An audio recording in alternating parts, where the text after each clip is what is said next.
अस्सलामुअलैकुम दोस्तों, लो जी दोस्तों रंधावा व्लॉग यूट्यूब चैनल ते खुश आमदीद। हाँ जी, उम्मीद करते ही तमाम दो ठीक ठाक होणगे।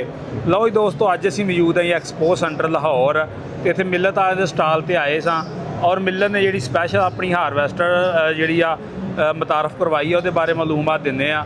साडे नाल मशीनां दे एक्सपर्ट मौजूद ने हाफिज़ अब्दुल हबीब साहब, माशाअल्लाह इन्हां कोल अपनियां मशीनां हैगियां ने और मशीनां दे बारे काफ़ी जिहड़ा इलम रखदे ने। इन्हां नाल आपां टैक्नीकल गल्लां बातां शेयर करांगे और मशीन के हवाले नाल जिहड़ी आ मालूमात दोस्तां नूं दवांगे। अस्सलाम वालेकुम हाफिज़ जी। वालेकुम सलाम जी हाफिज़ जी, की हाल चाल जी? अल्हम्दुलिल्लाह। हाफिज़ जी, अब की अपना फीडबैक है इस मशीन के बारे देखने तो बाद? भाई ਇਹ ਤੁਸੀਂ ਦੇਖਿਆ ਹੋਣਾ ਸਭ ਤੋਂ ਪਹਿਲੇ ਅਸੀਂ ਸਾਰੀ ਮਸ਼ੀਨ ਨੂੰ ਦੇਖਿਆ ਹੈ। ਕਟਰ ਤੋਂ ਗੱਲ ਕਰੀਏ ਤੇ 8.5 ਫੁੱਟ ਇਹਦਾ ਕਟਰ ਹੈ ਤੇ ਕੈਬਨ ਦੇ ਬਾਰੇ ਗੱਲ ਕਰੀਏ, ਕੈਬਨ ਬਹੁਤ ਜ਼ਿਆਦਾ ਖੁੱਲ੍ਹਾ ਹੈ। ਜਿਹੜੀ ਦੂਜੀ ਮਸ਼ੀਨਾਂ ਨੇ ਉਹਨਾਂ ਵਿੱਚ ਹੈਲਪਰ ਨੂੰ ਬਹਿਣ ਵਾਸਤੇ ਜਗ੍ਹਾ ਨਹੀਂ ਹੈ, ਇਹ ਹੈਲਪਰ ਬਹਿਣ ਵਾਸਤੇ ਬਹੁਤ ਹੀ ਅੱਛੀ ਜਗ੍ਹਾ ਹੈ। ਤੇ ਫਿਰ ਏਸੀ ਕੈਬਨ ਹੈ ਤੇ ਜਿਹੜਾ ਇਹਦਾ ਇੰਜਨ ਦੀ ਹਾਰਸ ਪਾਵਰ ਉਹ 100 ਹਾਰਸ ਪਾਵਰ ਦਾ ਇੰਜਨ ਹੈ ਤੇ ਟਰਬੋ ਵਾਲਾ ਹੈ ਤੇ ਏਸੀ ਉਸੀ ਚਾਲੂ ਹੈ। ਔਰ ਬਾਕੀ ਕਹਿੰਦੇ ਨੇ ਕੌਣ ਜ਼ਮੀਂਦਾਰ ਇਹਨੂੰ ਖਰੀਦੇ, ਉਹ ਜ਼ਮੀਂਦਾਰ ਇਹਨੂੰ ਖਰੀਦ ਸਕਦਾ ਹੈ। हाफिज़ जी, 4 सिलेंडर इंजन के 6 सिलेंडर? 4 सिलेंडर। हाँ जी। सही। ਤੇ ਇਹਦੇ ਹਿੱਸੇ ਦੇ ਬਾਰੇ ਕਿੱਦਾਂ? ਹਿੱਸਾ ਫੈਂਡਰਾ ਇਹਦਾ ਐਕਸਲਾਂ ਚਾ ਨਾ ਉਹਨਾਂ ਨੂੰ ਪਤਾ ਹੈ ਨਾ ਸਾਨੂੰ ਪਤਾ ਹੈ। ਸਹੀ। ਇਹ ਕਹਿੰਦੇ ਨੇ ਫੈਨਡਰਾਫ ਫੈਨਡਰਾਫ ਹੋਵੇ ਤੇ ਥੋੜਾ ਜਿਹਾ ਭਾਰਾ ਹਿੱਸਾ ਹੋਏ, ਹਿੱਸਾ ਬਹੁਤ ਹੀ ਜ਼ਿਆਦਾ ਹਲਕਾ ਇਹਦੇ ਥੱਲੇ। ਇਸ ਤਰ੍ਹਾਂ ਜਿੱਦਾਂ ਸ਼ਾਜ਼ੋਰ ਦੀ ਨਹੀਂ ਹੁੰਦੀ ਉਹ ਟੂਪ, ਇਸ ਤਰ੍ਹਾਂ ਹਿੱਸਾ ਮੈਂ ਦੇਖਿਆ। ਤੇ ਡਿਸਕ ਬ੍ਰੇਕ ਹੈ ਸਹੀ ਤੇ ਗੇਅਰ ਗੂਰ ਵੀ ਠੀਕ ਹੀ ਹੈ। ਜਿਹੜੇ ਸਾਡੇ ਭਰਾ ਨੇ ਛੱਲੀ ਵਾਲੀ ਮਸ਼ੀਨ ਚਲਾਈ ਹੈ ਨਾ, ਜਿਹੜੀ ਉਹ ਛੱਲੀ ਦੀ ਕਟਾਈ ਕਰਦੀ ਮਕਈ ਦੀ, ਸੇਮ ਉਹੀ ਮਸ਼ੀਨ ਹੈ। ਇੱਧਰ ਆਓ ਤੁਹਾਨੂੰ ਦਿਖਾਈਏ। ਉਹ ਮਸ਼ੀਨਾਂ ਨੂੰ ਵਾਕਰ ਹੁੰਦੇ ਨੇ, ਇਹਨੂੰ ਵਾਕਰ ਨਹੀਂ ਹੁੰਦੇ। ਉਹ ਇਹ ਦੇਖੋ ਜੀ, ਹਿੱਸਾ ਦਿਖਾਓ। ਹਾਂ, ਇਹਦਾ ਹਿੱਸਾ ਤੁਸੀਂ ਦੇਖੋ ਥੱਲੇ, ਕੈਮਰਾਮੈਨ ਨੂੰ ਦਿਖਾਓ। ਛੋਟਾ ਜਿਹਾ ਹਿੱਸਾ ਹੈ, ਇਹ ਲੋਡਰ ਰਕਸ਼ਾ ਨਹੀਂ ਹੁੰਦਾ ਉਹਦਾ ਸ਼ਾਇਦ ਇਸ ਤੋਂ ਮੋਟਾ ਹਿੱਸਾ ਹੋਏ। ਇਹਦਾ ਬਹੁਤ ਜ਼ਿਆਦਾ ਬਰੀਕ ਹੈ। ਇਹਦੀ ਕੀਮਤ ਦੇ ਬਾਰੇ ਵੀ ਤੁਹਾਨੂੰ ਪਤਾ ਹੀ ਭਾਈ, 98 ਲੱਖ ਰੁਪਈਆ ਦੀ ਕੀਮਤ ਹੈ ਤੇ ਏਸੀ ਕੈਬਨ ਹੈ। ਵੇਖੋ ਜੀ, ਦਰਵਾਜ਼ਾ ਜੇ ਮੇਰਾ ਭਰਾ ਕੋਈ ਖੋਲੇ, ਪਹਿਲੇ ਇਹਨੂੰ ਖਿਲਾਰੇ ਫਿਰ ਇਹਦਾ ਦਰਵਾਜ਼ਾ ਖੋਲਿਆ, ਦੇਖੋ ਫਿਰ ਬੰਦ ਵੀ ਨਹੀਂ ਹੋਣਾ। ਉਸ ਤੋਂ ਬਾਅਦ ਉਹ ਜਿਹੜੀ ਸਾਡੀ ਵੱਡੀ ਮਸ਼ੀਨਾਂ ਨੇ ਉਹਨਾਂ ਨੂੰ ਵਾਕਰ ਹੁੰਦੇ ਨੇ, ਇਹਨੂੰ ਵਾਕਰ ਨਹੀਂ ਹੈ। ਇਹ ਬਲੋਰ ਦੇ ਸਿਸਟਮ ਨਾਲ ਹੀ ਗਾਲਬਨ ਇੱਥੋਂ ਇਹ ਕਿੱਦਾਂ ਵਾਕਰਾਂ ਤੋਂ ਬਗੈਰ ਕਿੱਦਾਂ ਚੱਲਦੀ ਹੈ? ਭਾਈ ਉਹ ਪ੍ਰੈਸ਼ਰ ਨਾਲ ਹੀ ਇਹਨੇ ਸੁੱਟਣਾ ਤੇ ਮੂੰਜੀਆਂ ਦੀ ਕਟਾਈ ਕਰੇਗੀ, ਇੱਥੋਂ ਸੁੱਟੇਗੀ।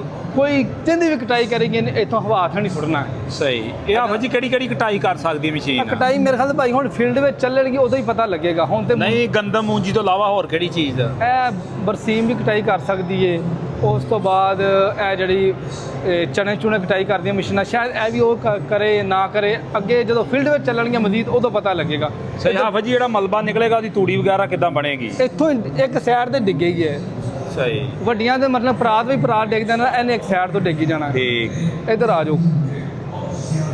ਇਹ ਦੇਖੋ, ਇੱਥੇ ਆਮ ਮਸ਼ੀਨਾਂ ਦੇ ਪਿੱਛੇ ਵਾਕਰ ਹੁੰਦੇ ਨੇ, ਇਹਦਾ ਉਹ ਬਲੋਰ ਵਾਲਾ ਸਿਸਟਮ, ਇਹਨੂੰ ਵਾਕਰ ਨਹੀਂ ਹੈ। ਤੇ ਇਹ ਇਹਦੀ ਤੇਲ ਦੀ ਟੈਂਕੀ ਹੈ। ਇੰਜਨ ਵੀ ਤੁਸੀਂ ਦੋਸਤਾਂ ਨੂੰ ਦਿਖਾ ਛੱਡਣਾ। ਇੱਧਰ ਅੱਗੇ ਆਓ। ਇਹ ਇਹਦੇ 2 ਐਲੀਵੇਟਰ ਨੇ। ਇਹ ਐਲੀਵੇਟਰ ਨੇ, ਇਹ ਦੇਖੋ ਜੀ।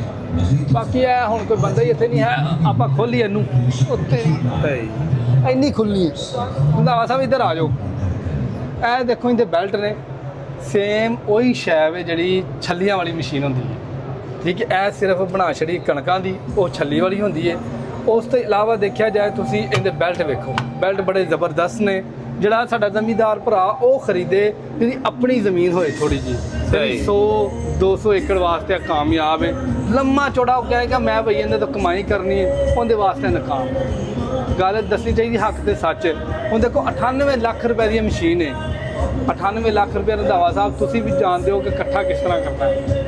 ਹੁਣ ਇਹ ਮਿਲਦੀਆਂ ਨੇ ਉਹ ਸਕੀਮ ਵਿੱਚ ਮਿਲ ਜਾਵੇ, ਚਲੋ ਖੈਰ ਹੀ ਖੈਰ। ਅੱਗੇ ਆ ਜਾਓ। ਹਾਫਿਜ਼ ਜੀ, 9-10 ਲੱਖ ਦੇ ਕੇ 20 ਮੇਰਾ ਹਾਲ ਦੇ ਕੇ ਮਿਲ ਜੇਗੀ ਭਾਈ। 9-10 ਲੱਖ ਲਾ ਕੇ ਨਹੀਂ ਮਿਲਦੀ, 20 ਲੱਖ ਦੇ ਕੇ ਮਿਲੇਗੀ। ਤੇ 20 ਲੱਖ ਦੇ ਕੇ ਦੂਜੀ ਮਸ਼ੀਨਾਂ ਵੀ ਲੱਭ ਜਾਂਦੀਆਂ ਨੇ। ਤੇ ਇਹ ਚਾਈਨਾ ਖਰੀਦਣਾ ਫਿਰ ਅਸੀਂ। ਤੇ ਬਾਕੀ ਮਸ਼ੀਨ ਮਾਸ਼ਾਅੱਲਾ ਮਿਲਤ ਹੈ ਕਿ ਮਿਆਰ ਹੈ, ਮਿਲਤ ਬੜੇ ਪੁਰਾਣੀ ਚੱਲ ਰਹੀ ਹੈ। ਆਪਣੇ ਜ਼ਮੀਂਦਾਰ ਭਰਾਵਾਂ ਵਾਸਤੇ ਉਹਨੇ ਸੋਚਿਆ ਕਿ ਕੋਈ ਨਾ ਕੋਈ ਖਾਸ ਤੋਹਫਾ ਲਿਆਈਏ। ਜੇ ਹੁਣ 26 ਮਾਡਲ ਉਹਨਾਂ ਨੇ ਟਰੈਕਟਰ ਲਿਆਂਦਾ, ਉਹਨਾਂ ਨੇ ਤਬਦੀਲੀਆਂ ਕੀਤੀਆਂ। ਹੁਣ 27 ਮਾਡਲ ਜਦੋਂ ਕਰਨਗੇ ਉਹਨਾਂ ਨੇ ਕੋਈ ਨਾ ਕੋਈ ਤਬਦੀਲੀ ਕਰਨਗੇ। ਤੇ ਫਿਰ ਸਭ ਤੋਂ ਵੱਡੀ ਗੱਲ ਇਹਦੇ ਪਾਰਟਸ, ਉਹ ਕਿਤੋਂ ਖਰੀਦਾਂਗੇ? ਹੁਣ ਤੱਕ ਤੇ ਮਿਲਤ ਕਹਿ ਰਿਹਾ ਕਿ ਪਾਰਟਸ ਜਿਹੜੇ ਵੀ ਨੇ ਉਹ ਸਾਡੇ ਕੋਲ ਇਹਦੇ ਮੌਜੂਦ ਨੇ। ਹੁਣ ਆਉਣ ਵਾਲੇ ਵਕਤ 'ਤੇ ਰੰਧਾਵਾ ਸਾਹਿਬ ਜਦੋਂ ਬੰਦਾ ਫੀਲਡ ਵਿੱਚ ਚੱਲਦਾ ਨਾ ਉਦੋਂ ਪਤਾ ਲੱਗਦਾ ਹੈ ਕਿ ਯਾਰ ਇਹਦੇ ਪਾਰਟ ਸਾਨੂੰ ਮਿਲਣਗੇ ਵੀ ਕਿ ਨਹੀਂ ਮਿਲਣਗੇ। ਦੇਖੋ ਕੋਈ ਵੀ ਹੈ ਨਾ ਬੰਦਾ ਆਪਣੀ ਸ਼ੈ ਵੇਚਣ ਵਾਸਤੇ ਉਹ ਕਹਿੰਦੇ ਯਾਰ ਮੇਰੇ ਕੋਲ ਹਰ ਸ਼ੈ ਅਵੇਲੇਬਲ ਹੈ, ਜਦੋਂ ਅਸੀਂ ਜਾਣਾ ਉਹਨੇ ਕਹਿਣਾ ਲਓ ਜੀ ਇਹ ਹਾਲੇ ਬਣਿਆ ਨਹੀਂ ਹੈ, ਆਇਆ ਨਹੀਂ ਹੈ। ਇਹ ਮਾਮਲਾ ਹੁਣ ਗੇਅਰ ਦੇ ਬਾਰੇ ਸਾਨੂੰ ਇੰਨਾ ਨਹੀਂ ਪਤਾ ਕਿ ਵੀ ਗੇਅਰ ਇਹਦਾ ਕੈਸਾ ਨਿਕਲੇਗਾ। ਤੇ ਉਹ ਛੱਲੀਆਂ ਵਾਲੀ ਮਸ਼ੀਨਾਂ ਤੇ ਚੱਲ ਰਹੀਆਂ ਨੇ ਮਾਸ਼ਾਅੱਲਾ, ਬਿਹਤਰ ਚੱਲ ਰਹੀਆਂ ਨੇ। ਉਸ ਤੋਂ ਬਾਅਦ ਇੱਧਰ ਅੱਗੇ ਆ ਜਾਓ, ਰੀਲ ਦੇ ਡੰਡੇ ਦੇ ਇਹ 5 ਨੇ, ਇਹ ਇਹਦਾ ਉਹ ਆਗਰ ਆ ਗਿਆ ਤੇ ਮਾਸ਼ਾਅੱਲਾ ਬਿਹਤਰੀਨ ਮਸ਼ੀਨ ਹੈ, ਛੋਟੇ ਜ਼ਮੀਂਦਾਰਾਂ ਵਾਸਤੇ ਇਹ ਖਾਸ ਤੋਹਫਾ ਹੈ। ਹੁਣ ਅੱਗੇ ਮੂੰਜੀ ਦਾ ਸੀਜ਼ਨ ਆ ਰਿਹਾ ਨਾ, ਹੁਣ ਕਣਕਾਂ ਦਾ ਹਾਂ ਫੱਜੀ, ਛੋਟਾ ਜ਼ਿਮੀਂਦਾਰ ਕਿੰਨੇ ਕੁ ਰਕਬੇ ਵਾਲੇ ਨੂੰ ਗਿਣਦੇ ਤੁਸੀਂ? ਇਹ 100-150 ਵਾਲਾ, ਯਾਨੀ ਕਿ ਤੁਸੀਂ ਸਮਝਦੇ ਕਿ ਜਿਹੜਾ 100-150 ਰਕਬਾ ਆਪਣਾ ਵਾ, ਹਾਂਜੀ, ਉਹਨੂੰ ਮਸ਼ੀਨ ਜਿਹੜੀ ਆ ਮੁੱਲ ਕਰਾਉਣੀ ਪੈਂਦੀ ਆਪਣੀ ਲੈ ਲੇ, ਆਪਣੀ ਲੈ ਤੇ ਲੈ ਆਪਣੀ ਕਟਾਈ ਕਰੇ, ਮਸ਼ੀਨ ਨੂੰ ਸਾਫ਼ ਸੁਥਰਾ ਕਰੇ ਤਾਂ ਅੰਦਰ ਡੱਕ ਦੇ। ਤੇ ਰੰਧਾਵਾ ਸਾਹਿਬ ਜੇ ਜ਼ਮੀਂਦਾਰਾਂ ਦਾ ਇਹੀ ਹਾਲ ਰਿਹਾ ਨਾ ਉਹਨਾਂ ਕੋਲ ਇਹ ਰਹਿਣੀ ਤੇ ਨਾ ਦੂਜੀ ਮਸ਼ੀਨਾਂ ਰਹਿਣੀਆਂ। ਹੁਣ ਡੀਜ਼ਲ ਹੋ ਗਿਆ 400 ਤੇ 20 ਰੁਪਏ ਲਾ ਲਓ ਤੁਸੀਂ, 18 ਕੁਛ ਪੈਸੇ ਦਿੰਦੇ ਨੇ, 20 ਲਾ ਲਓ ਤੁਸੀਂ। ਮਹਿੰਗਾਈ ਬਹੁਤ ਜ਼ਿਆਦਾ ਹੈ ਤੇ ਹਡਰਾਲਾ ਵੀ ਕਹਿੰਦੇ ਨੇ ਇਹਦਾ ਬਹੁਤ ਜ਼ਬਰਦਸਤ ਹੈ। ਇਹਨਾਂ ਦੇ ਬਕੋਲ ਅਸੀਂ ਫੀਲਡ ਵਿੱਚ ਵੀਡੀਓ ਵੇਖਿਆ ਚੱਲਦੀਆਂ, ਇਹਨੂੰ ਹਾਲੇ ਖੁਦ ਨਹੀਂ ਦੇਖਿਆ। ਇਹਦਾ ਮਕਸਦ ਇਹ ਜਿਹੜੀ ਦੂਜੀ ਮਸ਼ੀਨਾਂ ਨੇ ਨਾ ਉਹਨਾਂ ਦੇ ਨਾਲ ਮੁਕਾਬਲਾ ਇਹਦਾ ਨਹੀਂ ਕਰਨਾ ਚਾਹੀਦਾ। ਵੈਸੇ ਮਸ਼ੀਨ ਜਿੰਨੀ ਕੁ ਹੈ ਕੀਮਤ ਦੀ ਇਹ ਠੀਕ ਹੈ। ਤੇ ਜ਼ਮੀਂਦਾਰਾਂ ਨੂੰ ਇਹੀ ਰਿਕੁਐਸਟ ਹੈ ਜਿਹੜੇ ਛੋਟੇ ਜ਼ਮੀਂਦਾਰ ਨੇ ਉਹ ਖਰੀਦ ਲੈਣ। ਇੱਧਰ ਆ ਜਾਓ ਜੀ, ਆ ਜਾਓ ਜੀ। ਇਹ ਕਟਰ ਦੀ ਚੜਾਈ ਹਾਂਜੀ 8.5। ਇਹ ਫਿਰ ਅਗਲੇ ਟਾਇਰ ਤੇ ਜ਼ੋਰ ਲਾਉਂਦੇ ਨੇ। 100 ਹਾਰਸ ਪਾਵਰ ਦਾ ਇੰਜਨ ਹੈ। ਜਿਹੜੀ ਇਹ ਟੈਂਕੀ ਦੀ ਗੁੰਜਾਇਸ਼ ਹੈ ਉਹ 37 ਬੰਦ 35 ਲਾਓ ਯਾਰ। 35 ਬੰਦੇ ਕੋਈ ਉੱਤੇ ਚੜ੍ਹ ਕੇ ਉਹਨੇ ਸਿੱਧੀ ਤਾਂ ਨਹੀਂ ਕਰਨੀ। ਤੇ ਫਿਰ ਇਹਨੂੰ ਅਲਾਰਮ ਲੱਗੇ ਨੇ, ਜੇ ਟੈਂਕੀ ਭਰ ਗਈ ਤਾਂ ਇਹਨੇ ਟਾਂ ਕਰਨਾ, ਜੇ ਪਿੱਛੇ ਨੂੰ ਕਰਨਾ ਤਾਂ ਟਾਂ ਕਰਨਾ। ਉਹ ਬੜਾ ਕੰਮ ਸੀ। ਇਹ ਦੇਖੋ ਨਾ ਲਿਖਿਓ ਗੰਦਮ ਚਾਵਲ ਬਰਸੀਮ ਜਈ ਵਗੈਰਾ ਦੀ ਕਟਾਈ ਕਰਦੀ, ਜਿੰਨੇ ਉਹਦੇ ਮੁਕਾਬਲੇ ਹੁਣ ਜਿਹੜੀ ਉਹਦੀ ਕਨਕੇਬ ਹੈ ਨਾ ਤੇ ਕੇਟੇ ਹੁਣ ਦੇਖਦੇ ਆ ਇਹ ਨਾਲ ਮਿਲੇਗੀ ਨਹੀਂ ਮਿਲੇਗੀ, ਬਣਵਾਉਣੀ ਪੈਂਦੀ ਹੈ ਉਹਦੀ ਤੇ ਬਣਵਾਉਣੀ ਪੈਂਦੀ ਹੈ। ਫਿਰ ਇਹਨਾਂ ਦੀ ਸ਼ਾਫਟਾਂ ਹੁੰਦੀਆਂ ਨੇ ਬੀਟਰ ਦੀਆਂ, ਉਹ ਇਹਦੀ ਹੈ ਇੱਥੇ ਨਹੀਂ ਹੈ ਅੰਦਰੋਂ। ਤੇ ਜਿਹੜੇ ਕੰਪਨੀ ਵਾਲੇ ਲੈ ਕੇ ਤੇ ਖਲੋਤੇ ਨੇ ਨਾ ਉਹਨਾਂ ਨੂੰ ਨਹੀਂ ਪਤਾ ਅੰਦਰ ਕੀ ਹੈ। ਭਾਈ ਸਾਨੂੰ ਜਿੰਨਾ ਇਲਮ ਸੀ ਅਸੀਂ ਆਪਣੇ ਦੋਸਤਾਂ ਨੂੰ ਦੱਸ ਛੜਿਆ, ਉਹਨਾਂ ਕੋਲ ਅਸੀਂ ਪੁੱਛ ਲੈਂਦੇ ਆ ਮਸ਼ੀਨ ਦੇ ਬਾਰੇ। ਮਾਸ਼ਾ ਜੀ ਤੁਸੀਂ ਹੁਣ ਕੀ ਮਸ਼ੀਨ ਵਾਲਿਆਂ ਨੂੰ ਮਸ਼ਵਰਾ ਦੇਣਾ ਚਾਹੁੰਦੇ ਜੇ ਕਿ ਇਹਨੂੰ ਲੈਣ ਨਾ ਲੈਣ, ਕੀ ਤੁਹਾਡਾ ਮਸ਼ਵਰਾ ਕੀ ਆ? ਭਾਈ ਰੰਧਾਵਾ ਸਾਹਿਬ ਜੈਸੇ ਕਿ ਦੋਸਤਾਂ ਨੂੰ ਪਤਾ ਹੈ ਆਪਣਾ ਛੋਟਾ ਜਿਹਾ ਚੈਨਲ ਹੈ, ਆਪਾਂ ਹੱਕ ਤੇ ਸੱਚ ਦੀ ਆਵਾਜ਼ ਉਠਾਉਂਦੇ ਆ।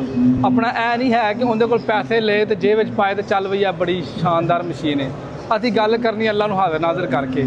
ਦੇਖੋ ਇਹ ਮਸ਼ੀਨਾਂ ਤੇ ਜਿਹੜਾ ਕੋਈ ਭਰਾ ਖੁਆਇਸ਼ਮੰਦ ਹੋਏ ਨਾ, ਜਿੱਥੇ ਇਹ ਮਸ਼ੀਨ ਚੱਲ ਰਹੀ ਹੈ, ਸਰਗੋਧੇ 2-3 ਮਸ਼ੀਨਾਂ ਚੱਲੀਆਂ ਨੇ, ਉੱਥੇ ਜਾ ਕੇ ਇਹਦਾ ਫੀਡਬੈਕ ਲਏ ਜਿਨ੍ਹਾਂ ਨੇ ਲਈ ਹੈ, ਚੰਗੀ ਤਰ੍ਹਾਂ ਦੇਖੇ ਇਹ ਮਸ਼ੀਨ ਕਾਮਯਾਬ ਹੈ ਨਹੀਂ ਹੈ। ਦੇਖੋ ਪੈਸੇ ਬਹੁਤ ਜ਼ਿਆਦਾ ਨੇ, ਥੱਬਾ ਰਕਮ ਹੈ, ਤੇ ਕਾਮਯਾਬ ਹੋਏ ਤੇ ਲੈ ਲਓ, ਤੇ ਕਾਮਯਾਬ ਨਹੀਂ ਹੈ ਤੇ ਭਾਈ ਫਿਰ ਤੁਸੀਂ ਕਿਨਾਰਾ ਕਰੋ, ਫਿਰ ਤੁਸੀਂ ਦੂਜੀ ਮਸ਼ੀਨਾਂ ਲੈ ਲਓ।